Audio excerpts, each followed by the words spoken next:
Oríire abẹ́ dalẹ̀ oníṣìlẹ̀ tẹ̀ oníṣìjẹ́ oníṣìmú ìlú oníkojúmọ́ lọ́wọ́ gbogbo ọmọdé àgbà tó fẹ́ tiẹ̀ wọ́n ní kọ́ tiẹ̀ o oṣù àárí ẹ̀ sówó àjẹ́ àárí ẹ̀ sówó ẹlẹ́bọ̀ ológun àárí ẹ̀ sówó gbogbo àwọn abínú ẹni máa rí ẹ̀ sówó àbí ẹ̀ sówó ẹni bá dẹ̀ ń bínú ẹ̀ báyìí àárẹ̀ bá lọ jẹun ni.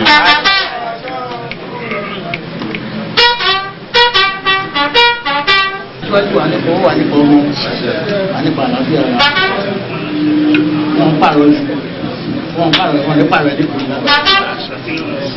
wọn ní pààrọ̀ ẹni kò lábẹ́ àṣẹ ìmáṣe wọn náà mú gbogbo gbogbo ẹni bàbá ẹ máa yóò ní kẹ ẹ máa yóò ní kẹ gbogbo àwọn tí wọn fẹlẹ jọ ń ṣèjọba àṣejì ẹ máa ṣe ọkọ ọmọ mi ṣáyé lẹ́sẹ̀ ẹ ní wọ́n pa ayé dànù ẹ máa lọ rí ẹ máa bọ̀ rí nílùú Èkó lọ́tẹ̀ tiẹ̀ yìí ikú a máa kékeré ikú ẹ̀yà máa kékeré ẹyẹ aboyún lábẹ́ abítibítì àgbọ̀n tó ti bá aṣọ wà lábòsùn gbogbo àwa tó wá sí bílẹ̀ẹ̀nì ire náà ṣíṣe lórí ire náà máa ṣe lágbàdo àṣẹ Olódùmarè àṣẹ Olódùmarè àṣẹ Olódùmarè. Ọba ìjọba ìdígẹ̀ léwọ̀n tó tó lọ́wọ́ tó sún ọ sí ìgbà ilé ni o bá kọ́lá bá ṣẹ̀dá bàbá mi bẹ́ o bàlálẹ̀lẹ̀ yìí bá gbogbo ní aṣáájú bá yín ọba adéyínká òyìn fún ẹ̀bẹ́ o olókùn bọ́ lọ́sà àgbà o ìfìlà ló fi òkú ìgbà ẹ̀ o àwọn agbóyànjú láyé ṣe ètùtù ọdún ìṣúná gbọ́dọ̀ òdúbà gbogbo tí wọn máa ṣe láyé oṣù tó bá lọ́wọ́ nínú ẹ̀ gbogbo tí wọn ṣe láyé ẹ̀ gbọ́dọ̀ wa ìṣòlélọ́wọ́ náà rẹ̀ iná láti ló fi òkú pápá wà láwọn tó fi kí ẹ̀ tó gbọ́ ọjà òrìn láàrin ẹ̀sọ́ pẹ̀lẹ́pẹ̀ ẹja tó ga ìṣúná máa ń fi bẹ́ ọwọ́ iye ẹyẹ àlùbáńtà ìyọnú ìṣòkárí ká má lè bínú ẹ̀ olóògùn àdọ́gba yìí kẹ̀ tó fẹ́ wa ìkó omi lẹ́nu olóògùn sí aṣọ mẹ́sà aṣọ olóò máa rin ọmọ ilẹ̀ fẹ́ tẹ̀lẹ̀ wọn àrin tíọ́sà ó dẹ̀ fà kọ́ máa rìn gbogbo àwọn ọba akápàdé ló ga nígbà lélẹ̀ ètò wáyé kò ní jà wá mọ́ ètò wálé ní ìsókun yìí títí ọ̀sà kò ní jà wá mọ́ ètò wálé ní títí ọ̀sà kò ní jà wá mọ́ gbogbo tó bá bẹ́ máa dé ètò bá fọ àmàṣẹ lórí wa ló ní kọ́ wọn wọn láti kò ní kọ́ wọn ẹlẹ́dàá bàbá ẹlẹ́dàá yàtẹ̀ náà ní kọ́ wọn ẹlẹ́dàá tẹ̀ náà ní kọ́ wọn ẹ̀dà gbogbo àwa tó ṣe olórí fún nílùú Èkó ìpínlẹ̀ kọ́ wọn ẹ̀dà ọdún ní olórí fún láàrin federal level ní kọ́ wọn tó bá ń sọ bẹ̀rẹ̀ máa dé tó bá ń fọ bẹ̀rẹ̀ máa ṣẹ pé gbogbo àbá tí ìrókò bá dá ní gbogbo ojú kó máa gbà gbogbo àbá tí àbámọ́dá bá dá ní gbogbo ewé kó máa gbà gbogbo àbá tó bá dá tọ̀lé tọ̀lá yóò ṣẹ ojú rẹ lọ́gbọ̀n ojú rẹ lọ́gbọ̀n ojú rẹ lọ́gbọ̀n ojú rẹ lọ́gbọ̀n aláì máa tó wọ ẹ lórí láti máa gbọ́n pa ẹ lórí lọ́gbọ̀n máa gbọ́n pa àwọn àyíra wa kò ṣe olùkọ́ ìlú wa ṣe àwọn olùwà ẹ̀rọ àdúgbò àti gbogbo ẹ̀jẹ̀ ẹ̀rọ àjọ aká nínú àdájú máa ṣe wọ́n ẹ̀ nínú ìṣẹ̀lẹ̀ ìṣọ́bẹ̀ ayé ẹ̀rọ lọ jẹ́ ti yó ojú gbogbo ìbojú ọwọ́ ṣe ọmọ aráyè nífẹ̀ẹ́ yọwọ́ dàrú.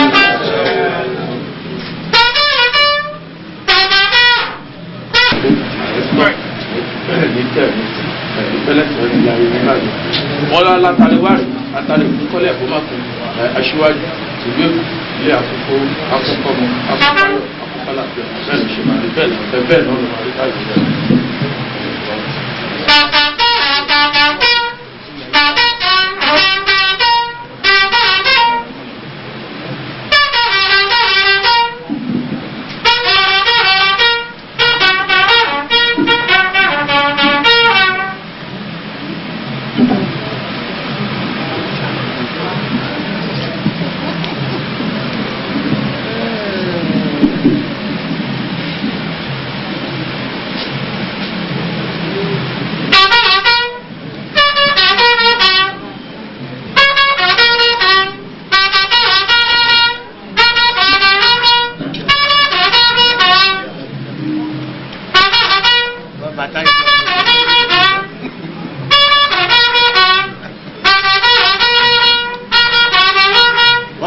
Olórí máa ṣiṣẹ́ mi.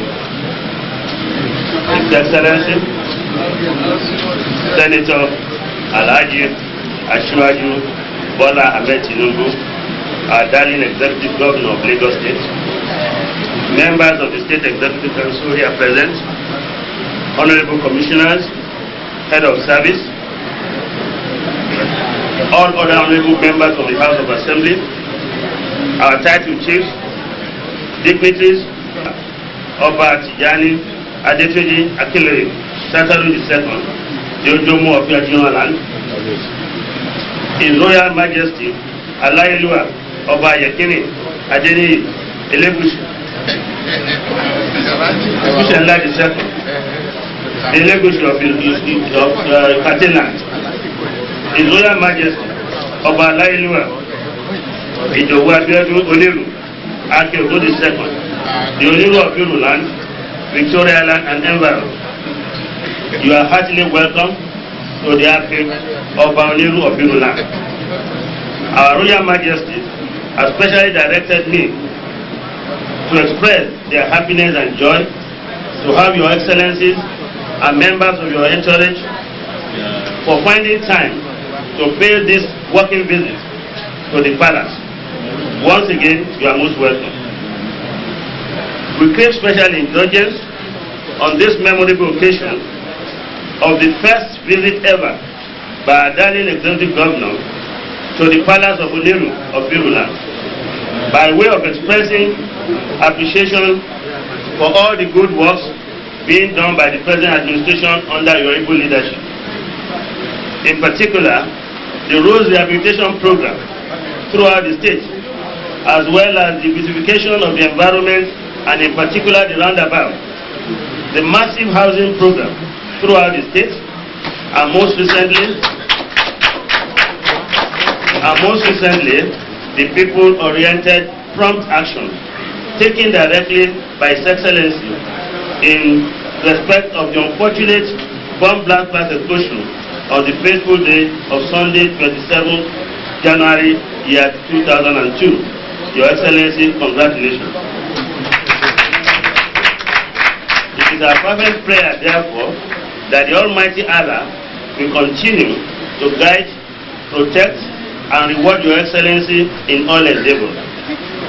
In respect of Yoruland, permit me on behalf of the Council of Chiefs to mention that certain private projects are being undertaken simultaneously to supplement the commendable activities of your administration.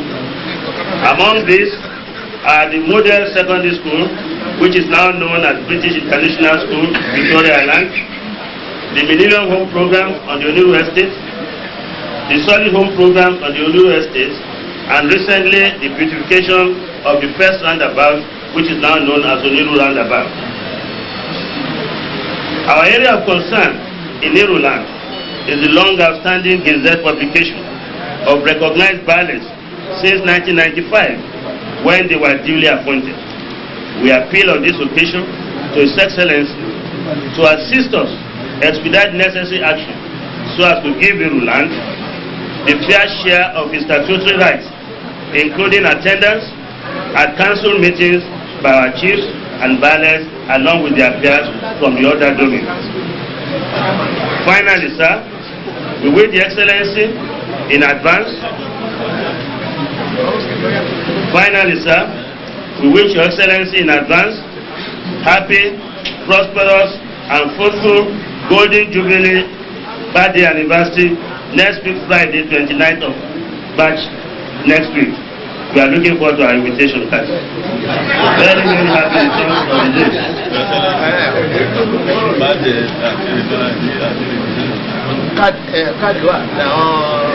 What I must, sir. The Oniru Palace is most anxiously expected. The bold,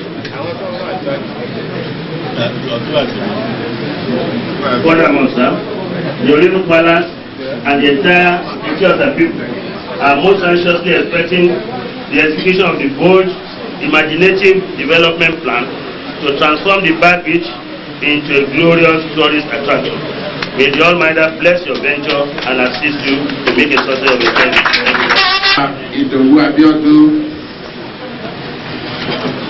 Oniru Akeogun II, Oniru of Yoruland, Your Royal Highness, Oba Yekini Elegushi, Kuzela II, Elegushi of Ikateland, Your Royal Highness, Oba Tijani Akinloye, all other traditional chiefs, they are present.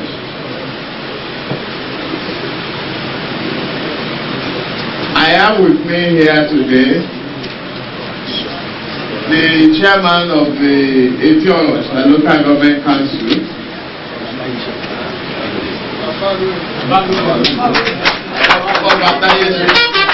the Baba of Lagos, is, well, your son is the chief host of today, so I don't need any further ado with me.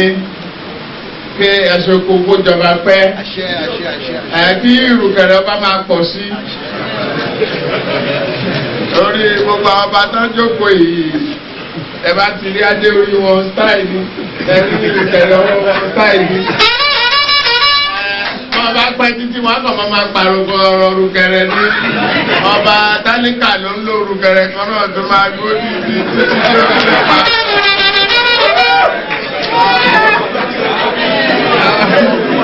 Àwọn ọmọ olówó lọ́ba wa, bàbá ti ṣe ẹ̀rí stáìlì adé tó bá mú kí àkókò pẹ̀ tó oríṣiríṣi rùkẹ̀rẹ̀ lẹ́gbẹ̀ẹ́ máa ń.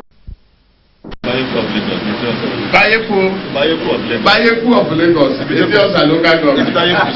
Yes.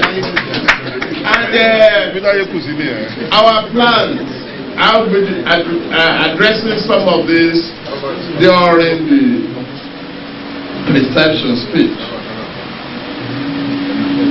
Why I made it an exception to come to this house, this palace today. Usually when I'm doing local government tour, I just go straight.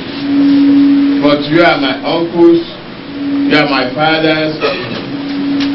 We are one and one party.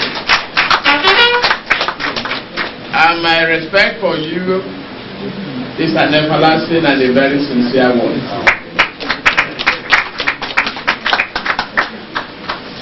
Ajuro is always an advisor, Elegushi advisor, Oniru an advisor. I cannot just say, come and meet me at the reception. It is the tradition to say you are great leaders, and you are sincerely great leaders. I heard what you mentioned on the question of the chieftaincy and the increase.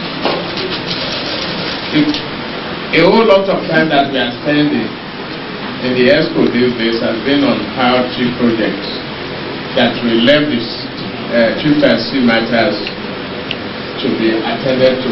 We want to comprehensively address them because they are very, very time consuming and we don't want to make mistakes on all of them. I cannot be disclosing to you some fact that it was only because we are careful. One person who was handling the chieftaincy before, long time, has almost misled the entire country. But that is the subject of another day. And the new Honorable Commissioner for Local Government and Chieftaincy Affairs, they have to be able to sit and do his job comprehensively and thoroughly, so that our respect and for the tradition will always be there. We understand your wish and your desire, and that will be done. I assure you.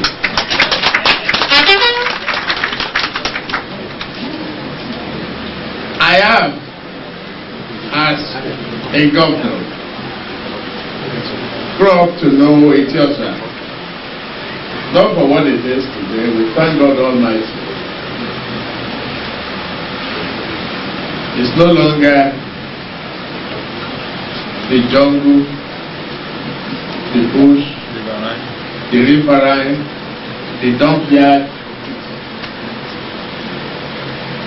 the mother family. It is now the economic eyebrow of Lagos earlier. So thank God for that. We have done so much in this local government to the envy of other local governments. The amount of money that we have sunk in this local government has not been done anywhere. And we are still doing so.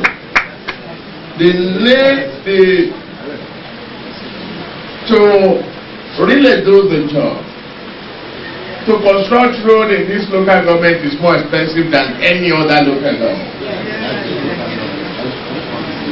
And to link our various villages to one another and ensure that those rural ends are opened up for economic development and social interaction. In fact, some of the riverine sections, we have to build teachers' quarters, and we continue to do that. Some of the roads that are being under construction today, well, the people never dreamt they will have roads for years to come. We've given it the best of our priority because of all of you, the love you show to us, your commitment to the progress of Lagos State, and particularly that of this government, is of immense. I've always depended on you for good advice, and you've never let us down. I salute all your efforts, your courage,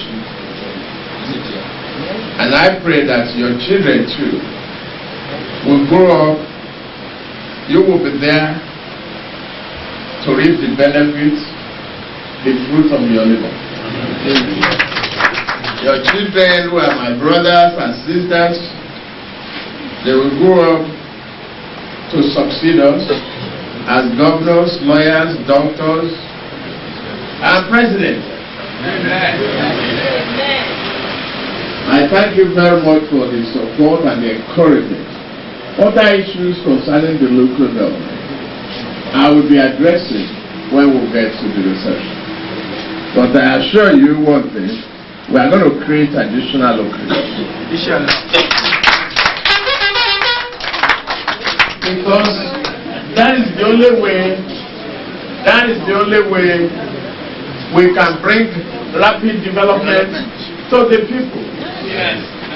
We can create a competitive environment, and we can open additional opportunity for those who even are yearning to be part of this political constitutional democracy. I'll be addressing that one when we get to the reception in more comprehensive detail. I thank you for this feel at home reception. I am at home. May God Almighty continue to guide you, enrich you with wisdom, give you good health, and bring further prosperity to your various homes. I know you are prosperous Obas. Except that they have a green list, a copy of the green list today. Maybe they don't wear it.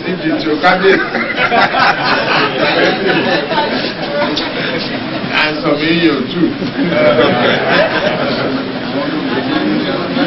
I want to remember that.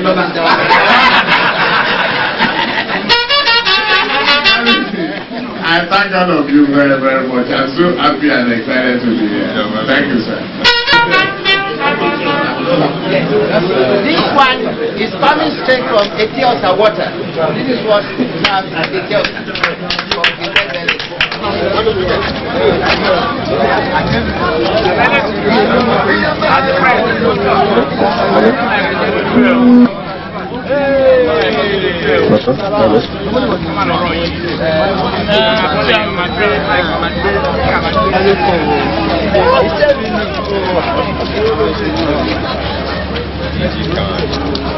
the project.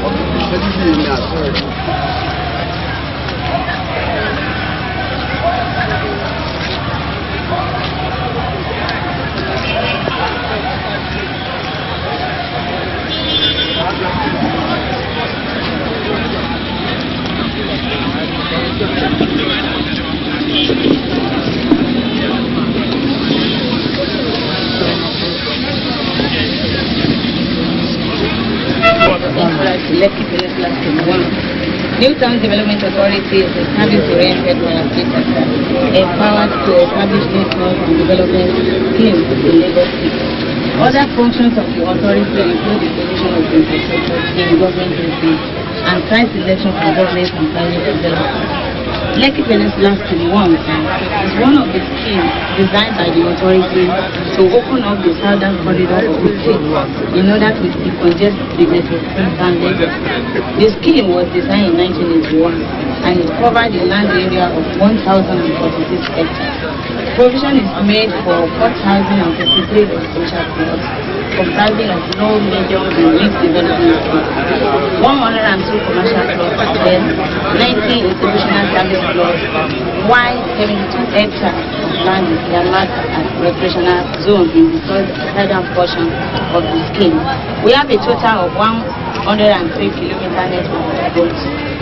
Since the beginning of the scheme 21 years ago, only 70 kilometer network of roads has been completed.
bàbá máa tàn lẹ̀ orí tó dúró síta.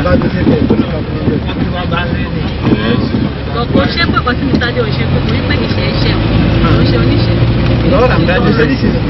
Ibi tẹ́bi sọ fún yín pé ọ̀gá lè gbowó fún dáadé òye sọ pé ìṣòro èèyàn bẹ́ẹ̀ ṣọ́ọ̀ṣì.